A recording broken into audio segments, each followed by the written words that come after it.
Hold on. It's asking me to let you record my screen. Just give me 1 second.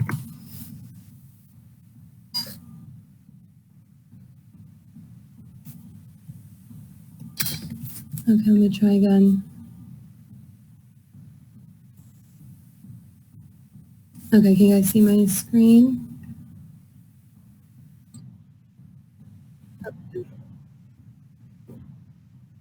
Okay, so I don't really know what else to title it. I'm a pre-med. I'll get more into that. If you guys have any questions, like feel free to just pause me or if you want to wait till the end, totally informal, however you guys want to go about it.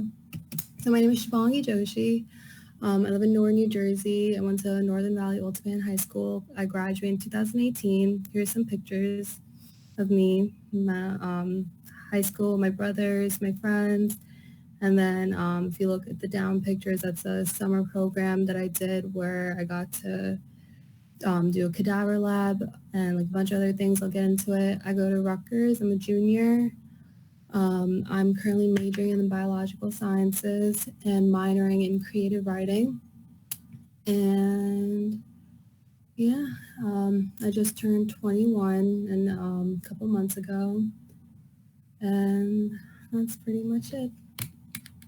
So basically, I'm going to talk about like everything you guys need to know about, like everything I wish I knew about when I was still in high school about how to proceed in the pre-med direction in college. Pre-med is not a major, more of like it's actually like a path like of the classes you take, all the other things you do. It's a path that you're taking in your undergrad years in order to prepare and apply for med school whenever you feel like the time is right for you. There's a traditional way, non-traditional way. And again, like I know it's a lot of information that I'm going to be throwing at you guys, but it's just everything I wish I knew when I was in high school and I didn't. But basically here are like the most basic things that you need to do in your undergrad for, and if you're interested in applying med school. There's a bunch of classes you need to take. There's a bunch of prereqs. I'll tell you all the prereqs that there needs to be. You have to take the MCAT, which I'm sure you guys all know. I'm actually currently studying for the MCAT. I'm preparing to take in April. There's a bunch of extracurriculars that you have the opportunity to get involved in, whether it's clubs, organizations, whatever. Letters of recommendations, professors, doctors, employers, just whoever you think really knows you well enough to write you a strong letter of recommendation. Bunch of volunteering, and volunteering, like just a side note, volunteering doesn't necessarily have to be like in the medical field. Like it's not like any volunteering you would need to work like at a hospital like to get, you know what I'm saying? Like volunteering can be like, even the smallest things like your church. I can't really think of any other things off the top of my head, but I know that's like a lot of things that other pre-meds that I've met struggle with, whether they can get, especially now with COVID, right? Like they can't volunteer at the hospitals, but there's so many other things, and especially online now, there's so many other things. So just volunteer in any way you can get involved. Clinical experience and shadowing kind of tie in together. Clinical experience like working at a doctor's office, working in a hospital, or even if you're there shadowing a doctor, shadowing an RN, shadowing a PA, shadowing a surgeon while he's in surgery. Those are all really good things. Research experiences I found has been probably out of everything the hardest to get because it requires a lot of commitment. It requires a very strong application, and it is very, very time consuming from what I've seen. And I've seen at Rutgers with like other students. And another thing, like part-time job, just like a lot of like different things to put together in your application. I'm not saying that you need like, you need the volunteering, the clinical, as long as you show that you're committed to something, you've been doing something for a long amount of time, that you do something that you care about, that you're not just trying to like make a textbook case student to show to med school. That's why you want to go to med school. Try to make everything and personal, so if you relate better to it, so they see that you're not just another straight A pre-med student just trying to get into med school. So major wise, when you go to college, you You have to pick a major, and you necessarily don't have to pick right away. I've had so many friends who went to college. We all start out in undeclared and declare their major by like sophomore year, and that's usually typically when they would like you to have an idea of where you want to be. So freshman year, freshman year is very tough. You're you're at like a completely different new place with completely different new people. You're all on your own. I personally had a very, very rough freshman year. Like I said, I go to Rutgers in New Brunswick. I live right in New Jersey, like really, really north New Jersey. So it's 2.5 hours away from me. So for me, it wasn't too different because I kind of saw so many people from my high school, so many people from neighboring towns at Rutgers. My first semester there, actually, I'll never forget. I had my first day of classes. Every single class I went to, there was somebody from high school in it, whether someone went to my high school or like one of my friends from like a different high school or like a friend's friend. It was really funny actually because, Rutgers has really big classes, and one class was even like, it was my bio one class. It was like 350 kids. It's a big lecture hall. And I see like three kids from like my high school and like the neighboring high school. It was just really funny. But anyways, so for a major, so like as you can see here, I even like pull these things out for you because I know a lot of people feel pressure to major in something sciencey and to think that that's the only thing they can major in if they want to go to med school. And like that's not true. You can literally major in anything you want. Like you see here, like humanities, math, physical sciences, social sciences, biological sciences, which is me. I went basic. I really did go basic. Health sciences. So you see like they're all roughly like not too far out different. And if you see here, like you even in the bottom one, you see people majoring in arts and like engineering, like others, so other things that don't even have to do with a science related field. Like if I could go back, I probably would have, instead of minoring in English, I probably would have chosen to like major in English because I like writing a lot.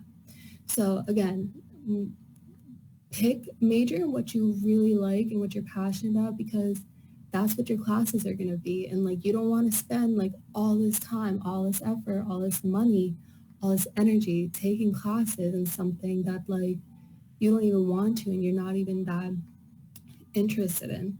So definitely start thinking about what you want to major in, and if you want to minor, you can even do a double major, double minor, one major, two minors. Like there's a lot of flexibility. You just have to pick and choose what type of direction you want to go into, what exactly you want to study, what classes you want to take, and stuff like that.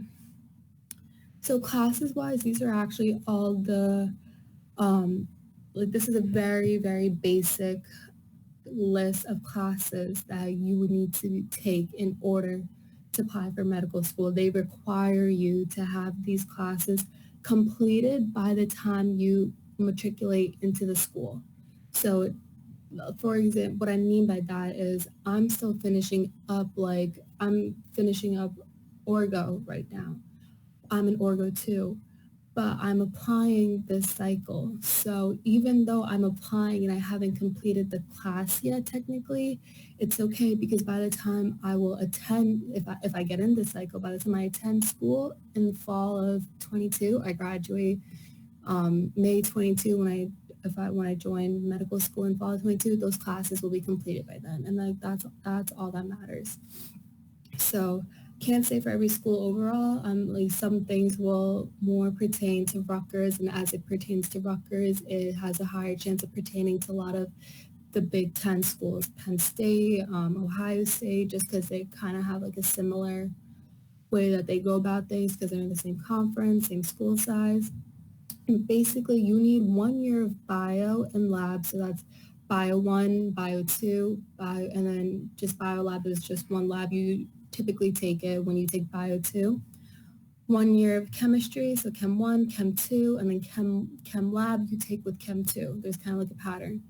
Then 1 year of physics, so physics 1, physics 2, and then you can't, this is, I might be going a little fast, so I'm sorry if you guys can't completely keep up with what I'm saying, but with physics, there's physics lab 1, physics lab 2, but you can't take physics lab 1 unless you've completed physics 1. So I took physics lab 1 alongside physics 2, and then I took physics lab 2 and I wasn't even taking any other physics, if that makes sense. Then 1 year of organic chemistry, Orgo 1, I just completed in the fall. Orgo 2, I'm in right now, and Orgo lab, which I'm also in right now. You need 1 semester of calc. If you AP out of calc, that or like do well, I highly recommend trying to get out of calc because calc in college really sucks. So it was so much easier in high school. I absolutely hated calc when I took it. You need a semester of stats, you need a semester of psychology, and you need a semester of sociology. And you need 1 year of English writing. If, I don't know, there's like 13, 14 of you. If any of you are interested in applying to Rutgers, the way Rutgers works, kind of works out when you're a freshman, you're required to take this one Rutgers writing class. It's called expository writing. So that kind of ties along with your writing. Then you just take one more basic writing class and then you should be good. And then this bottom part right here, this is pertaining to a bio major. Like I guess I'm a bio major, so you need to take all this, right? For a bio major, you need to take all this, 1 semester of genetics and genetics lab. That's what I'm in right now. I'm also taking genetics and genetics lab. And you need, typically, if you're going to be a science major, I'm pretty sure this is like kind of like what it's like. You need about 24 credits of science electives. So that's like, it could be like forensic science, like human ecology. There's one class of Rutgers, it's called Intro to Cancer, and it has, so it's classes like that. It's just kind of like an elective, like in high school, I remember you had like gym, whatever, like those type of electives, similar things, except it's like sciencey electives. And 3 of them must be a lab. So like I said, I'm not sure how other schools may do it. This is like just a basic understanding because you guys see like it really is a very extremely heavy course load. And what my mistake was freshman year, I only took bio. I took the core classes because I'm in the School of Arts and Sciences. So I took the core electives, the, like the 21st century elective or something like that, like contemporary challenge. Like they have like core electives that you need to graduate. So I was taking that, was taking my time, didn't really realize how much I had to do. And that really like put me behind a little bit. And it wasn't up until coming home from COVID and being sent home. I've been home from college since March of last year. We got sent home for our spring break and we just never went back. So that was when I realized like, oh my God, like I'm actually like, I should be done with some of these classes. And again, like, freshman year is rough. So, what happened with me was I actually ended up failing bio 2 my freshman year. So in sophomore year, I was already behind and I had to take chem and physics and like the chem labs, physics lab, and then all the core requirements. So it was like I was freaking out. There were so many classes that I had to find some time to retake this. And then I didn't even end up doing that well in physics. So I had to plan to retake physics again. And then, so coming up from COVID, like honestly, in a way, really helped me realize where I was like not being on track. And I took summer classes that summer and I just studied all it, I'll get into more other extracurricular things I did, but I just studied, I caught up, I retook every class I had to take. I showed progression. I did well. I'm saying this because you might come into a situation where you could fail a class. And I don't mean this to sound scary or to discourage you that college is so hard that you could easily fail a class. But, it's just, no one ever told me this. And like, I really wish I had someone who like really told it to me straight when I went to college. So I know not to make these mistakes. I was a straight A student in high school. I was like top 14 in my grade. Like, so it's not that, it was not studying, not being consistent. I wanted to go out with my friends. I wanted to just party. I didn't care too much about school. So all these things where it seems like you have so much time, these like semesters like go by like really fast, and then before you know it, you really don't have that much time left. Like I can't even believe that I'm already studying for the MCAT. That's apply. So my biggest thing is, I before you start college, really know what classes you want to take. Really plan it out. Take bio and chem at the same time. It's gonna suck, but when you're a junior, you'll have a lot less of a hectic schedule, and hopefully COVID won't be a thing as the way it is now, and you'll have time to like, hang out with your friends. You'll be 21, be able to go to the bars, like have not that much of a crazy course load like I had this fall semester. But it was okay because I was home. I made the time. So now let me get a little bit more into MCAT. So the MCAT exam, MCAT is like the medical college admissions test. And basically it's a 7.5 to 8 hour exam that tests you on biology, chemistry, organic chemistry, physics and basic math, and biochemistry, and critical analysis and reasoning. So you can already see from that that that's already a lot of things. That's why it's important that you get these prereqs out of the way. The sooner you can, the better, because then the more prereqs you get out of the way, the more you can get to your goal is to get all these classes done to start preparing for the MCAT. And then once you prepare for the MCAT, it's really not as bad because you know a lot of things, like a lot of basic things, because you took all these classes already. So it kind of balances out. I'm not saying that the preparing for the MCAT doesn't suck, because it will, and it's a lot. And it's, again, 7.5 hours to 8 hours. And, you have to take the practice exams. You have to be on top of everything.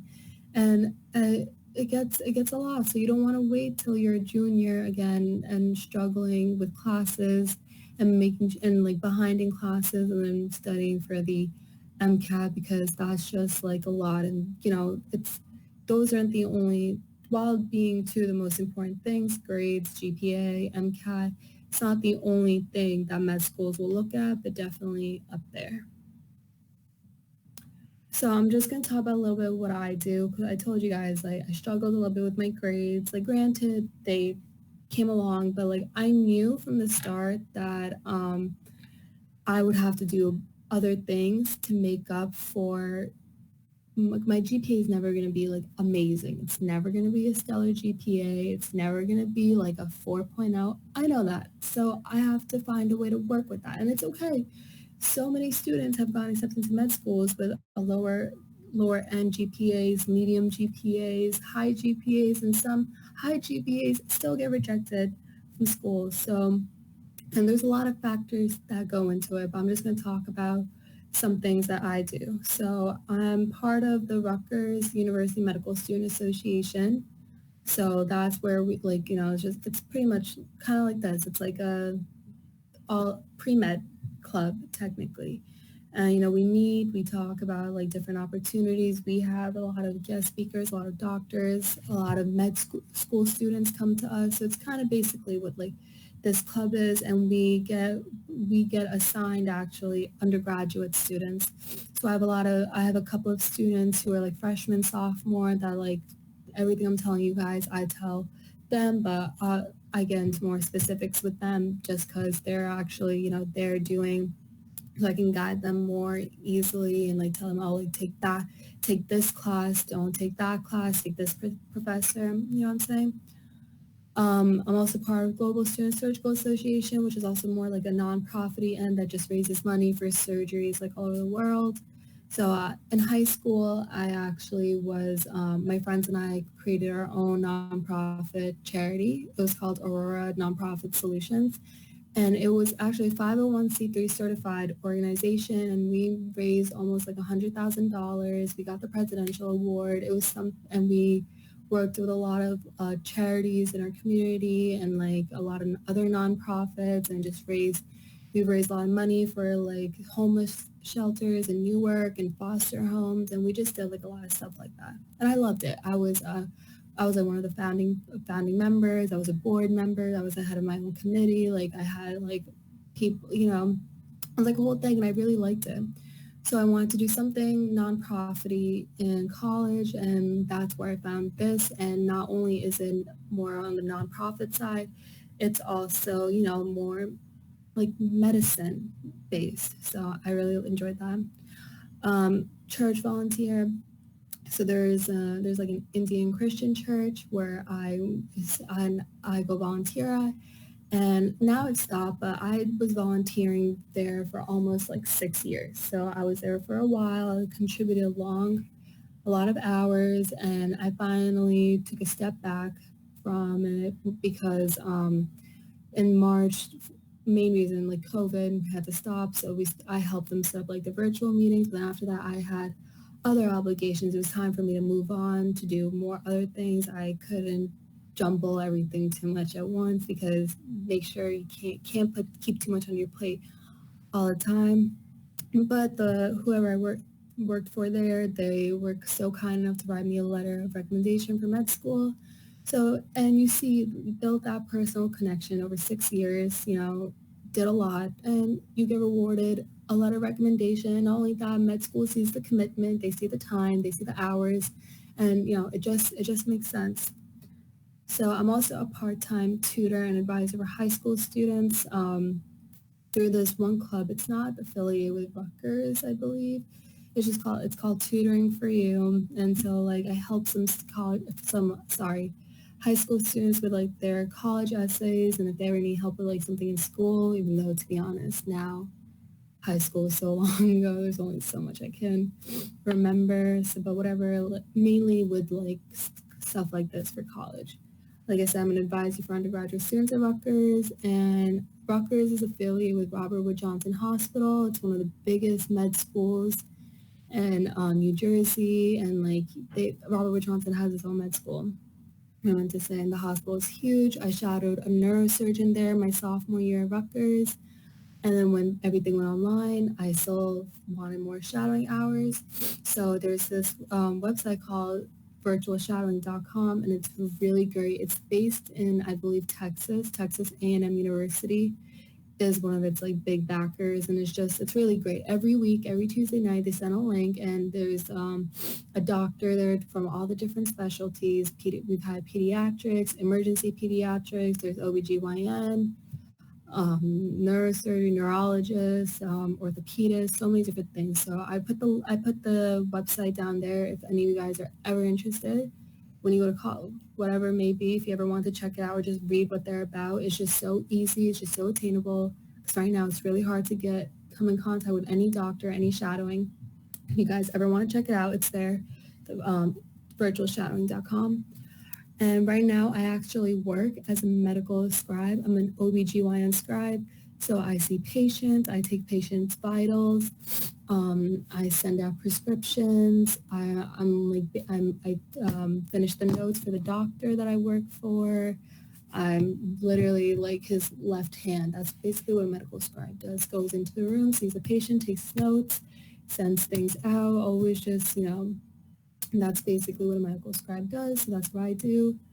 Currently taking a little bit of time off work just because, again, taking like an 18 credit semester with Orgo 2, Orgo Lab, Biochem, Genetics Lab, and on top of, I'm taking an MCAT prep course.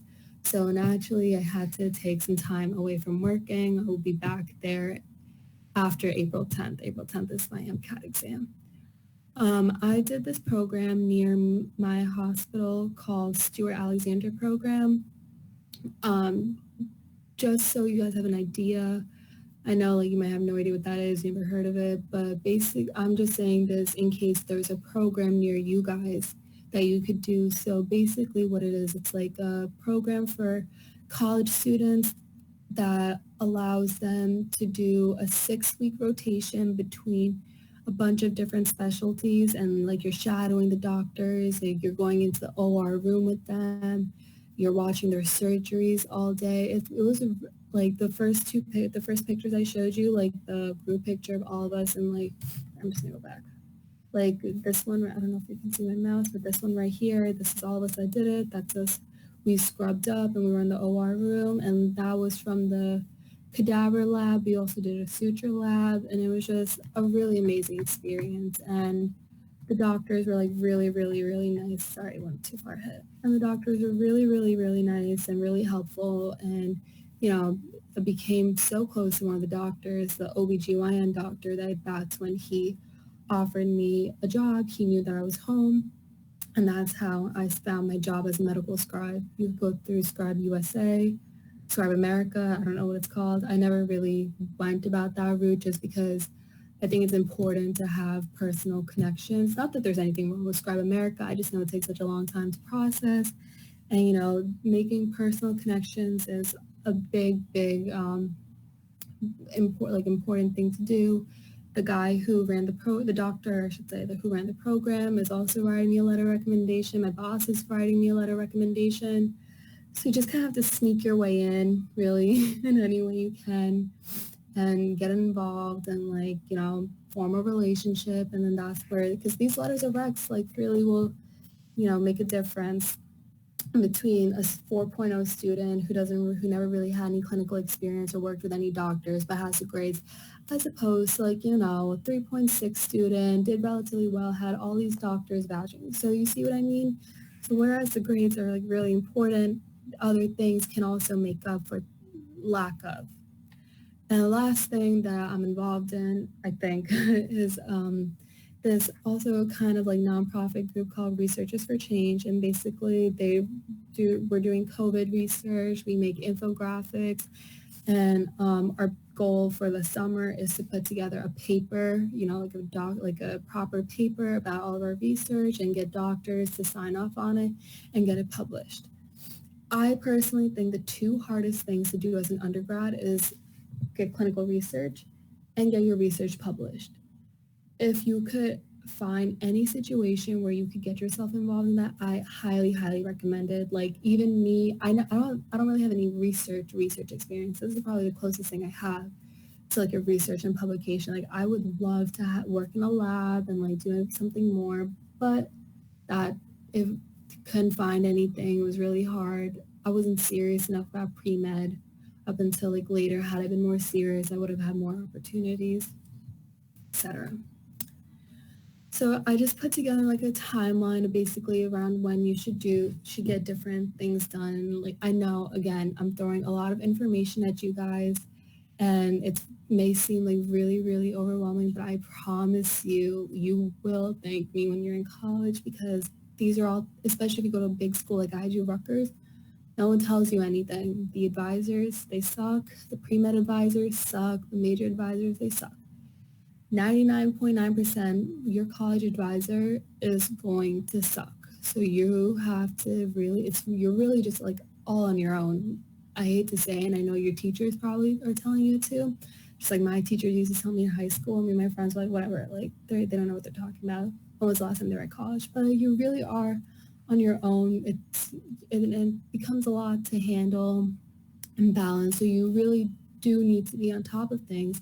And especially if you do decide to be pre-med, you're not going to have it as easy and as simple as someone who's just strictly going to communications or someone who's studying business. I'm sure their classes are intensive, but they don't have as high of a commitment as you will should you continue pre-med, just naturally, because they're done. 4 years, they're done.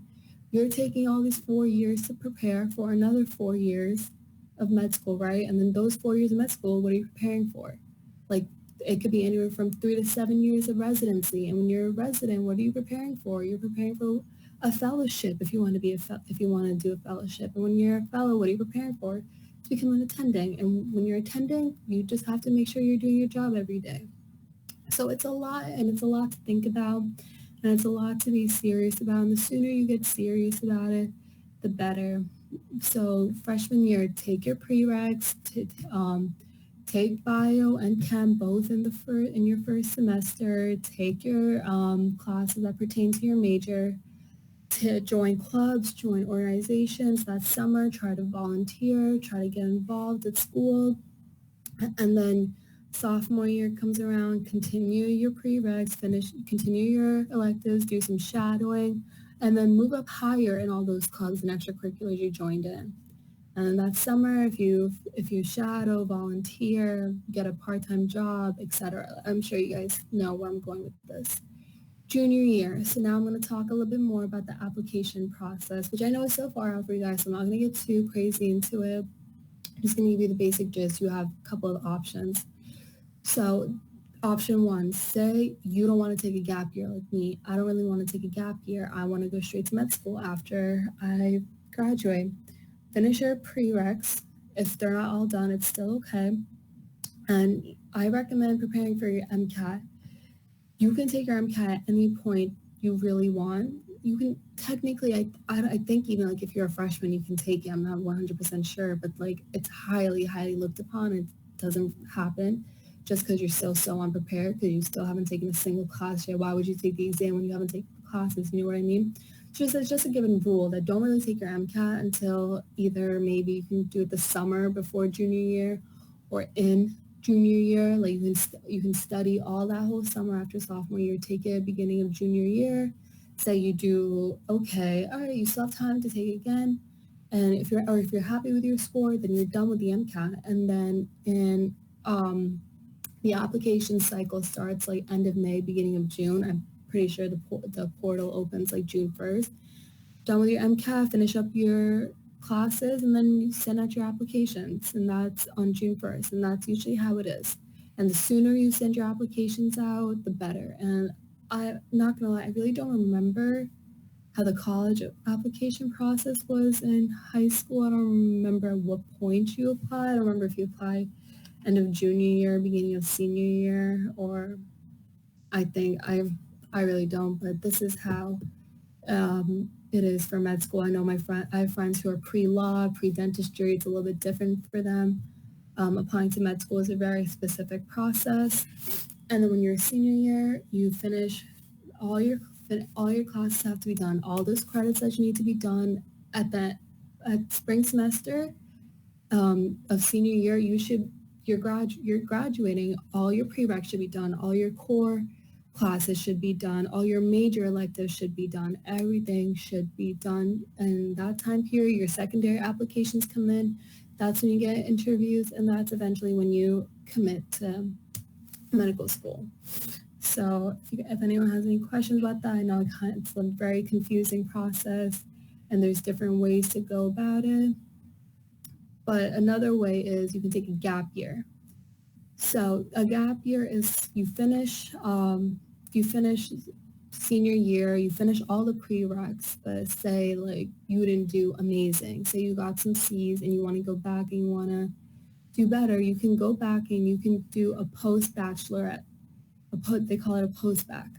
You can go back, retake some classes, do better, and then during your gap year, you can be doing that. You can be studying for the MCAT. If it's the MCAT you need to retake, you can do more clinical things. You can scribe, you can research. There's so many things you can do in a gap year that can make your application look better. So for when you send it out, you have a better chance than you did as opposed to applying junior year. Maybe you weren't ready. Maybe you still have so many things to do. Maybe you want to catch up on something you felt like you didn't have of. There's no shame in like taking a gap year. Like, there's absolutely not a single thing wrong with it. You can take a 1-year gap year. You can take a 2-year gap year if you need be. And or if you get denied the first year, take another year, apply again. There's nothing wrong with it. You apply when you feel like you're ready, when you feel like you have the best application that shows the best version of yourself possible, and then that's when you apply. And another one of the things that I really think is really important for your application is your personal statement. Your personal statement, it's like your personal statement is like your college essay, sorry. You talk about your basic prompt is, why do you want to go to med school? Why do you want to be a doctor? And that's where you really have a chance that's probably the most personal part of your application, right? Personal statement.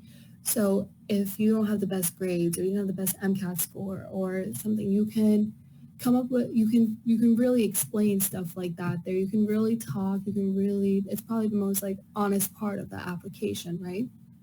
So it's a lot of things to keep in mind also when when eventually you get to the application process, how you want to go about the application process, right? So these are all your different options, and try to think what else, if I missed anything. Feel that's pretty much it that I can think of at the top of my head. Does anyone have any questions?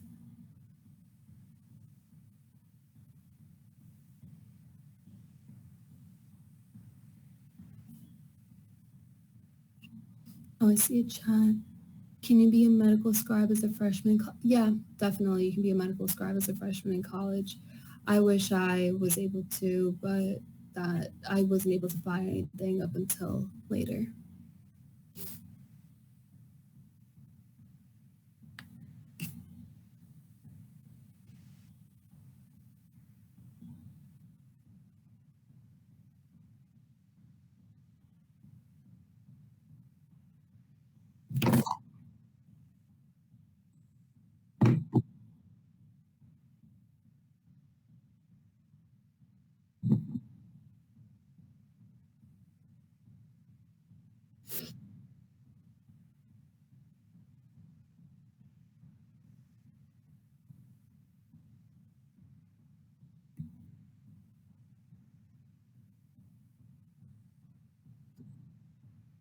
And it doesn't even have to be sorry, I didn't mean to cut you off. It doesn't even have to be about just like pre-med. You can anything about like college, like how do you get involved with clubs, like how to get close to professors. It doesn't necessarily even have to be about being pre-med, like whatever college questions you have, I'm open to answering.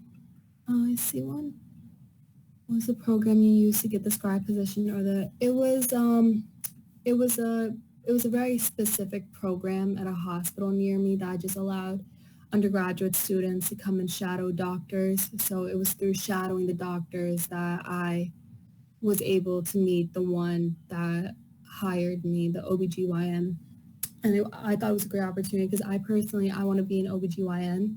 That's a specialty I really like. So I was really excited that I get to work in the specialty. And of course, I will be mentioning that to some sort in my process of applying.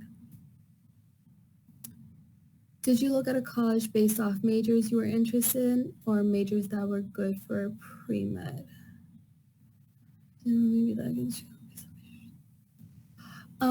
So my college list was kind of narrow, to be honest, because I knew that I wanted to go to Rutgers because for many reasons. One, I did want to stay in state because I wanted, if I, I personally think where you go for undergrad, if you are applying to med school, if you're applying to any secondary school, any graduate school, to be honest, like where you go for undergrad really doesn't matter. It really, really, at the end of the day, it really won't matter that much. So I thought to myself, I'm like, why would I waste thousands and hundreds of thousands of dollars like going to somewhere where I can stay in New Jersey, get in-state tuition, and Rutgers is one of the best colleges for science programs. They have a huge med school affiliated with them. They have a amazing uh, pre-med reputation. They have a higher end of students who get into med school, especially their own med school and even other med schools. So that was more my mindset. I wanted to be idealistic about it. I wanted to save money.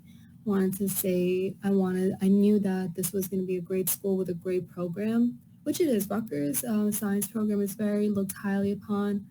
Not saying it's easy because it sucks. It's really hard. It's like really, really hard, but it has a very good reputation science-wise.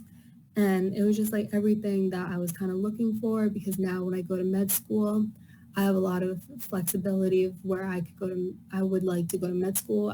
There's more money that could be put into where I would like to go to med school. So it was kind of give and take.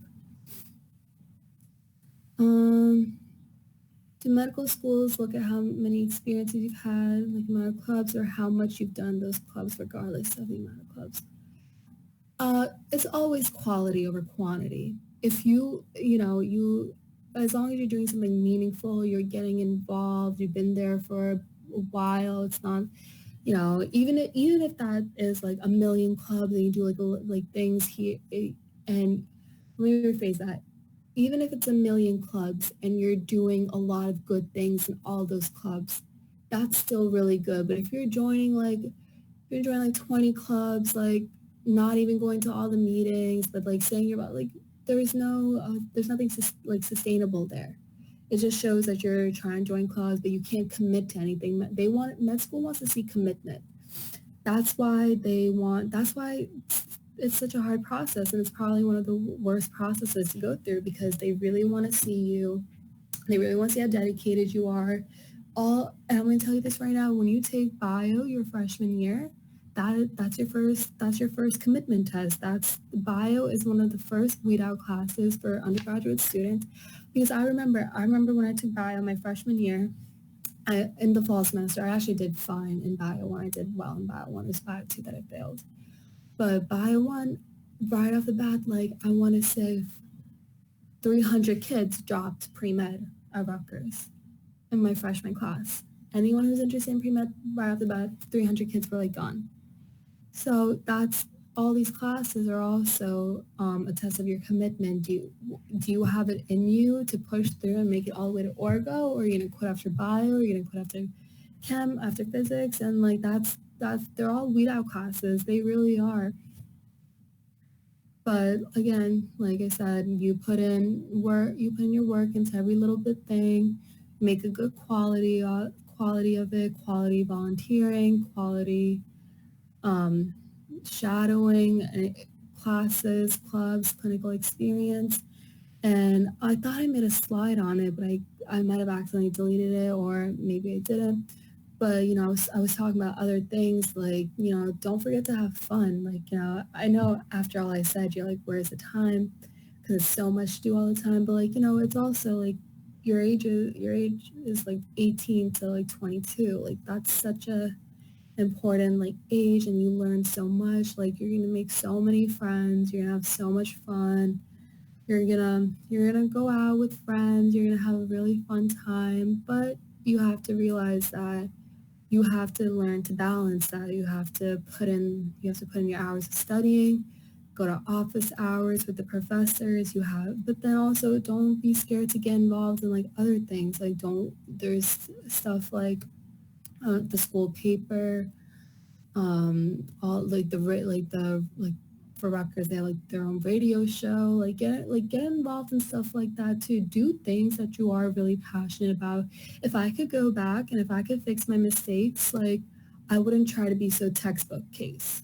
Now I try to personalize things more, but like I'm also like I'm like 21 now. If I could do things, so I would do. If I was 18 again, I would do things so much more differently. I would have gotten involved seriously in like so many other clubs, and like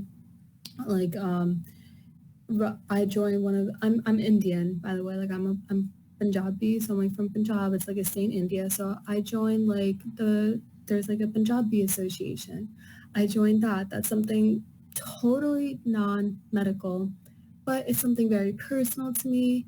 It's like something I can very much relate to. I don't have like really any Indian friends, so like it was a great way to like be more involved and like medical school, like see that you're trying to be involved with something pertaining to your culture. You're trying to like they look at your application as a whole. They're not gonna It's not like they'll look at your GPA, 3.2 by throwing the tray. It's really not like that. There's a lot of different things that they're gonna take into consideration.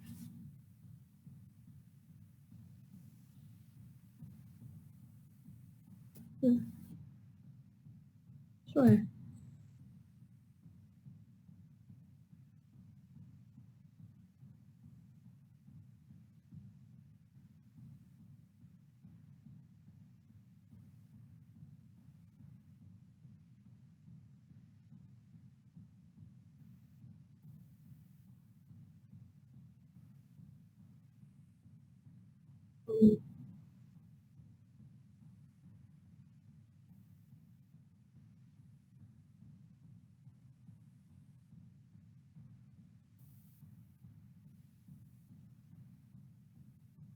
Mm.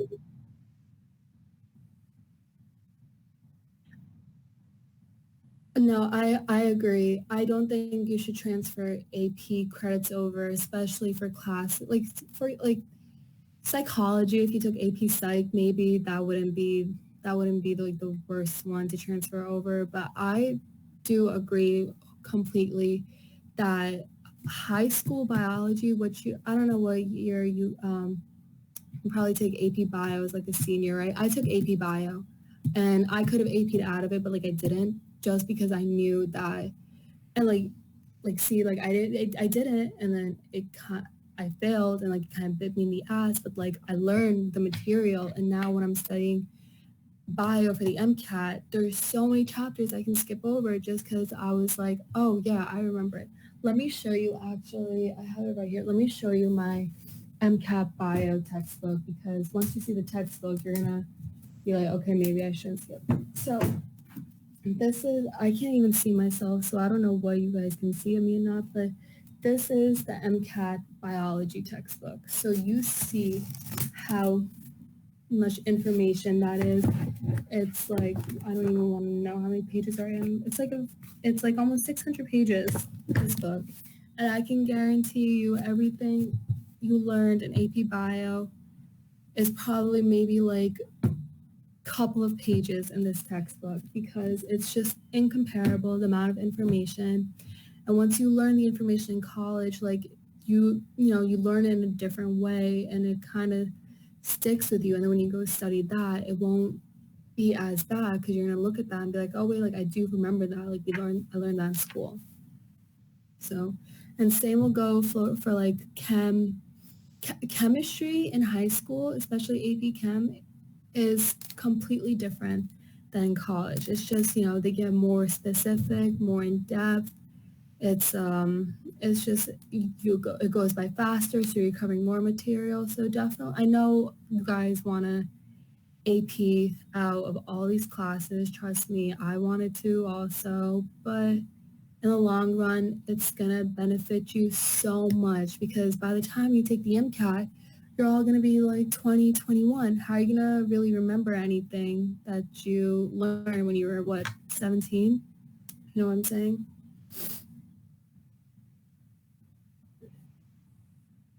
No problem. Any other questions? What are some study tips do you have with how rigorous pre-med field is? So, study tips, let me think.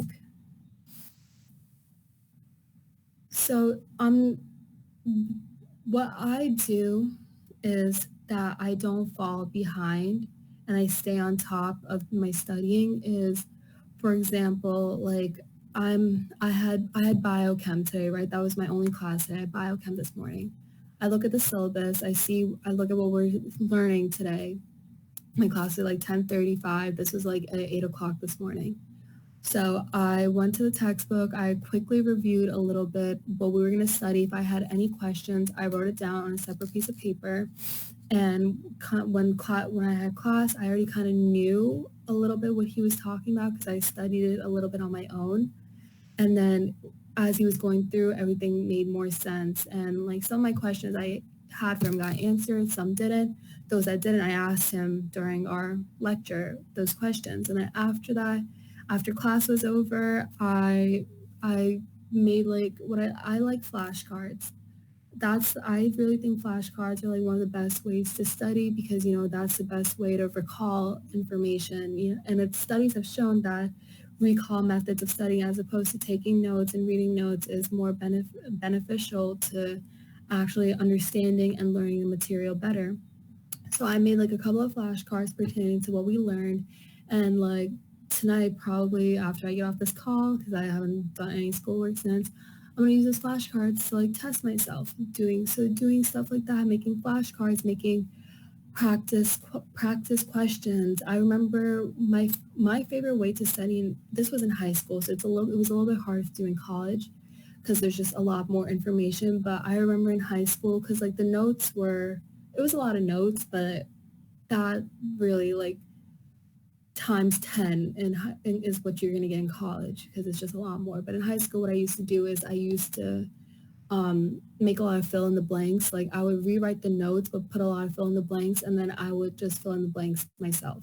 So like my fill in the blank method, my flashcards method are the two biggest ways that I really enjoy, like find myself understanding what I'm studying like a lot better because it forces you to think about it, forces you to remember, and like there's more pressure in you to memorize it and understand it when you're studying it as opposed to like just copying notes down. And I've done the copying notes down. I've been lazy too, and it just it's really not as helpful as other methods.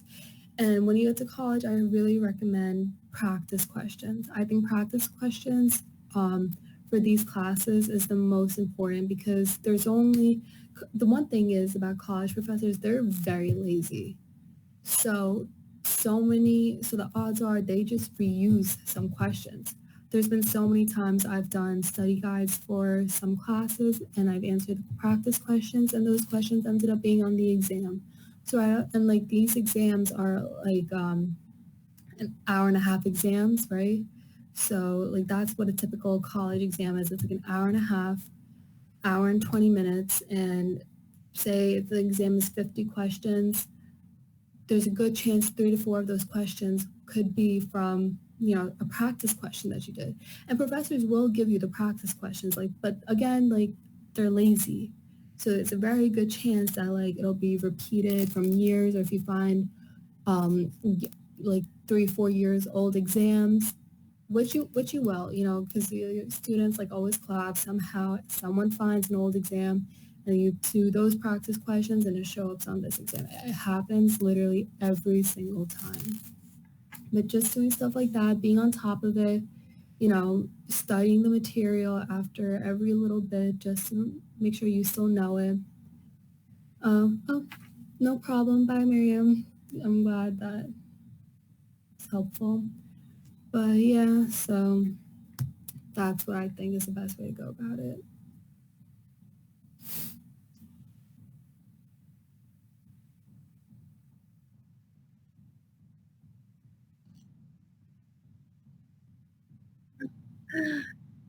That's okay, don't worry.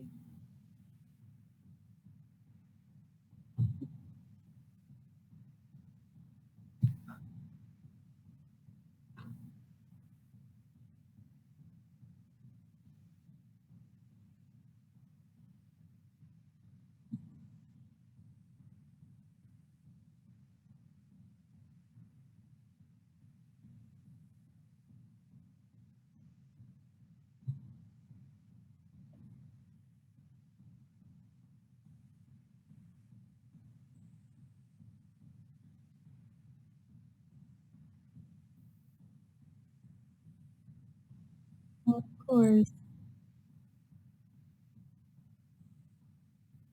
Of course. Thank you guys so much for having me. I know how much it sucks. I really do. Like, believe me, I'm not the perfect pre-med student. I don't have all the perfect grades. I don't have, who knows what my MCAT score would be, my extracurriculars. I'm just trying to rack up whatever I can. And it's okay. Like, you'll see a lot of other pre-meds. You'll be intimidated. You'll feel badly about yourself. Like that's gonna happen. It's a really big competition out there, especially if you go to a big school. If you decide to go to like a Big Ten school, is anyone applying to Rutgers, by the way? Thought I'd just ask. It's fine. I kind of really wouldn't apply to Rutgers if I had to go again just because it sucked. But yeah, I'm really glad I was able to talk to you guys. I really hope that my advice helps, and then when you go to college, you won't feel as lost and as stressed. That like whatever you're feeling is okay, because chances are everyone else going through the same thing is feeling the same way you do, even if they don't show it. Like I can come across as like such a good pre-med student and like having like all my shit together, but it was like a long process to get there. So you guys are going to do great, and I wish you all the best of luck. Good luck with applications. Good luck with senior year. Sorry that your senior year got cut short or got cut off because of COVID. And I wish you all the best. Thank you so much for having me. No problem. It's gonna suck. a lot of stuff, a lot of studying, but thank you so much. I actually had an MCAT class last night, and the classes go from like 10 p.m. to 1 a.m. So like 3 times a week, and Sunday it's gonna be 6 to 9 p.m. and then 10 p.m. to 1 a.m. So it's gonna be a long weekend, but it's okay because it's only a couple months, guys. It's only a couple months. It's only a couple years, and then it'll all be worth it. All right. Thank you so much. Take care, guys. Bye.